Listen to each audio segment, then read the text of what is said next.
Hello, my name is Miguel Arrat. In this video for Udemy, we're going to be looking at the final game of the power of the queen on a chess game. As I told you in the introduction, the idea behind this topic is to illustrate how an amateur player can dramatically improve his or her chess by exploiting the power of the queen. So in this particular encounter, we're going to have black, that is a 1700 player, facing white, that is a 2400 player. At some point in the video, I'm going to stop and I'm going to ask you a few questions. But the main point is just try to keep track of what happened with the black queen and what happened with the white queen. So let's get ready. So in this game, we have white, that is Daniel Ludwig, around 2400 UCF Chess Federation rating. And myself, at that time, that was game that we played at a simultaneous exhibition in 2008. I think that it was like 27-20. So the game starts with e4, and I play d6. Daniel plays d4. I play knight f6, attacking the e4 pawn. White defends the e4 pawn. And then I decide to play knight bd7 instead of going for the perk with pawn to g6. And Daniel plays a move that is very aggressive, pawn to g4, trying to dislodge this knight from my king side. So at this moment, black has two choices. One is to take the pawn, or the other one is to play pawn to h6 to stop this pawn from advancing. And that's what I did in the game. So Daniel protects the g4 pawn, and I play my central push e5. In this position, it's very important for black to get some central control so he doesn't get squished to death by the white pieces. So knight g2, bishop e7, bishop g2. Now both kings are ready to castle. Here's the first moment that I want you to pay attention in this game. With pawn c6, black is doing two things. One is restricting this knight from coming to the d5 square, but at the same time is opening up a hatch for the black queen.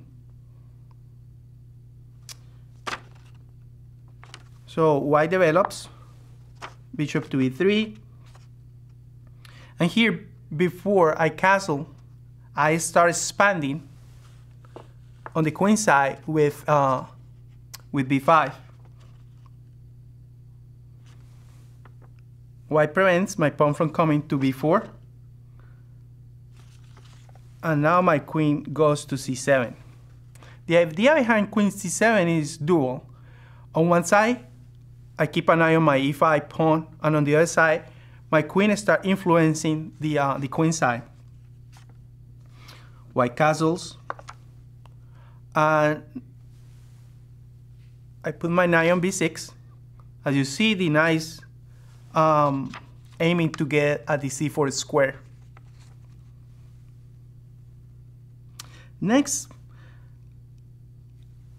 here it is very important to notice that now white plays b3, that yes, is stopping the knight from coming to c4, but at the same time this knight becomes a little unstable. If the defender moves away, the knight will be unprotected. So please keep that in mind. Pawn a5, gaining more space. Knight g3, this knight in this particular structure always try to take control of the f5 square. So I play a4, and now the knight goes to f5. That knight is very strong. I cannot tolerate that piece there, and I take it with my bishop. Daniel takes with the e-pawn. That opens up this bishop. We have A critical moment for black in the game. If you are black, just stop for a second and try to think what is white's main threat. Well, if you see, after he recaptures with the pawn, this bishop is aiming at my rook, right? So here, if I keep my king in the center, white can take the pawn, and after I recapture, he can take my rook. So, for that reason, I decide to castle. Because that's the only way for me to stop this threat. I mean, if now white capture the pawn, I can capture, and I'm getting a good deal for my rook. So after castle, white start attacking my strong point on e5. And I respond, centralizing my pieces. So we go knight to d5, attacking the bishop and the knight. Knight takes, knight takes,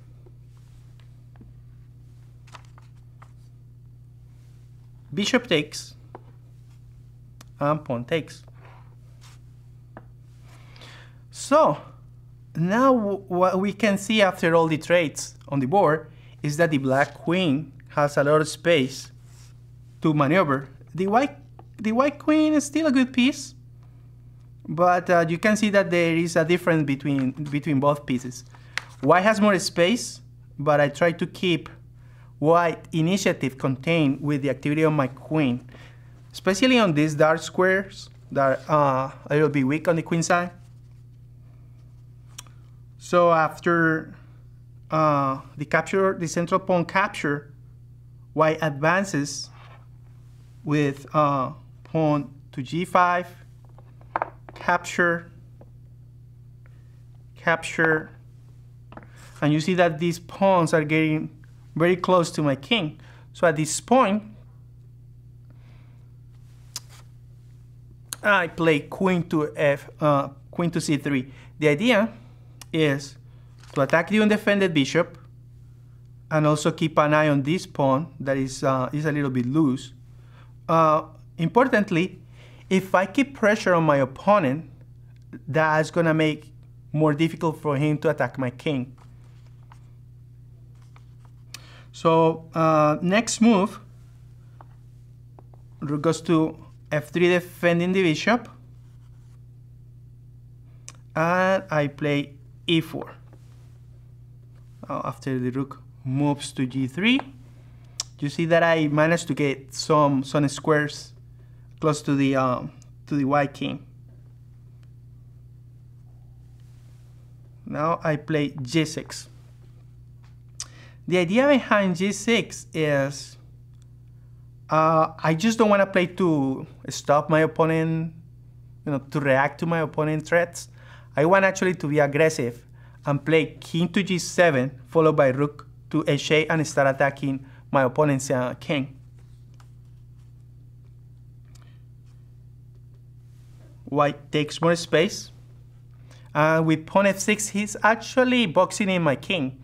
I'm kind of in a killing box, so I have to be very careful that this queen doesn't get into my dark squares and checkmate me on g7.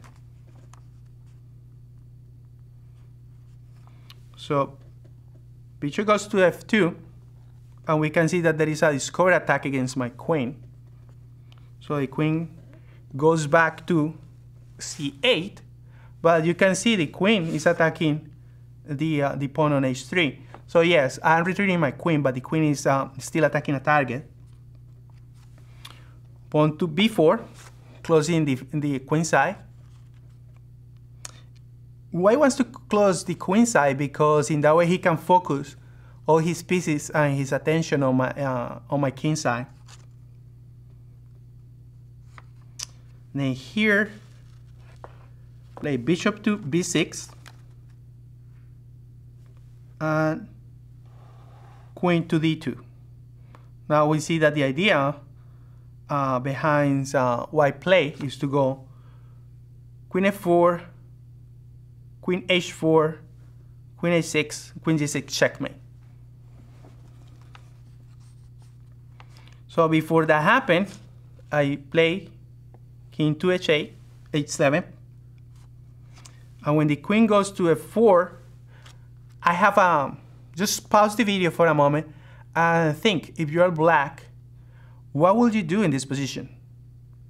So I can tell you that you have two options. Both options are good, but they are different. So let's pause the video. Okay, let's see, at this point, black can anticipate the aggression from the white queen with the move queen to f5. And again, coming to the topic of this video, this queen will be matched with the power of my own queen, and we have a position where white, I think, is slightly better because of the position of my king. Or there is a second option. Let's see if you can, if this option is part of the answers that you got me. So after king f4, black can continue. After king to a7, the logical follow-up is rook to h8. So here I anticipate this move, queen takes pawn, and at that time I thought that because the queen and the rook are on the same diagonal, I can win material with this move. But turns out that I am missing something. Let's pause the video again and try to find what is wrong with my idea in this position. Well, you guessed right. What happened is that white can take the pawn on d5, and if I capture the rook on g3, the queen will take on f7 and it's checkmate. Wow, it just wins for a white on the spot. So, at this point I have to find something to do. And well, I have to defend this pawn, so I move my king back to g8. I open up the rook. Now I have a double attack against this pawn. Let's see what happens. It's a game. Let's fight. This is this part of the game is very important because I'm telling you, I make a mistake, I make a blunder, but I keep fighting in the position. In a recent book, Stephen Giddens just mentioned that one of the difference between players that are fighters and players that are not is that after they make a blunder, they keep, finding ideas and then just don't give up. I think that Ivan Sokolov in a recent video series makes the same statement. So here, white pins my bishop on c7, and the threat is very simple. Rook takes, queen takes, and then queen captures my rook on a8, and he will be ahead of material, like by a lot. So here I have to come up with something. So let's see if you can find the move that saves the day for black. So let's pause the video, maybe try to look at the position for 3-5 minutes to see if you can find it. Yeah, I guess some of you got it right. So the move is rook take h3. And the idea is that if black captures the rook on h3, there is a forced mating sequence. I will show you the sequence. To this move, in the game, Daniel actually played queen takes on e8. But let's go back to this position.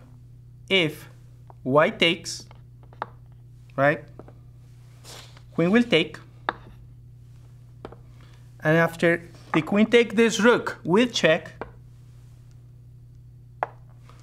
turns out that white cannot defend the dark squares. Let's make a move. Maybe if he goes here and takes the pawn. Now we get a very well-known mating pattern.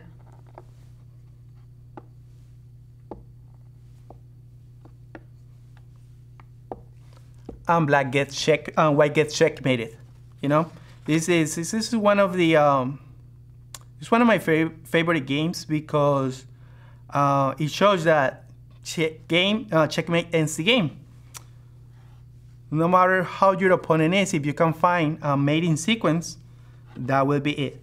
So if we go back to the game,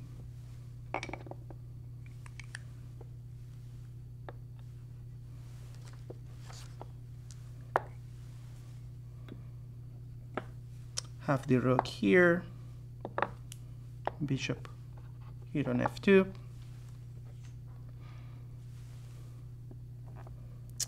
We have the queen. So, of course, Daniel at 2400 saw that, and now it's up to him to find something to get out of trouble. And again, we look at the power of the queens. In this case, he realized that if he takes on, let's put this king back, if he takes on h3, he loses the game. Instead, he will capture the rook on a8. At the same time, he's spinning my queen against the king, right? And after I capture his queen, right, he will get two rooks for the queen, you know, a transformation in material. And I think that he's in really good shape here. So let's try to find a better move for black before he captures the queen on a8. Let's pause the video for a sec. Let's see if you find it. Okay. So remember, the key is try to keep material balance. So probably some of you got it right. I played rook to h1, and the idea behind this move is after he captures my rook, and I capture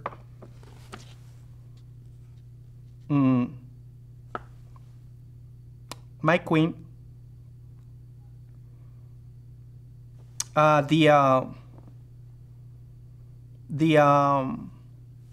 if he takes here, I can play this move.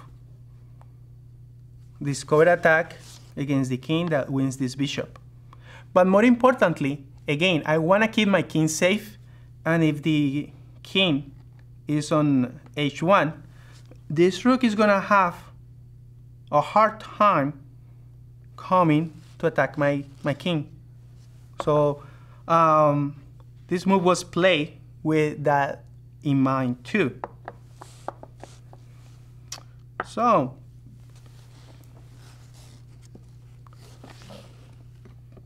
let's go back to our original position.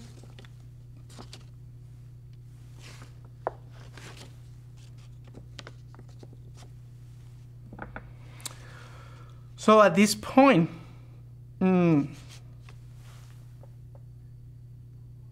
if you are black, you can be sure that the key in this game to hold against the higher player was to match the my opponent's activity with my queen. Like It was queen versus queen. He was trying to do something with his queen. I was trying to do something equally important with my queen. And what happened was that after rook h3 and queen takes to a8, he played this move. He took. I took. We agreed to a draw.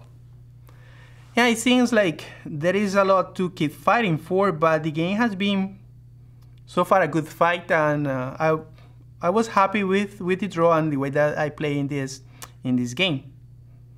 I hope that you enjoyed the game and feel more comfortable now using your queen to maintain the initiative, but more importantly, to keep your high-rated opponents at bay. Thank you.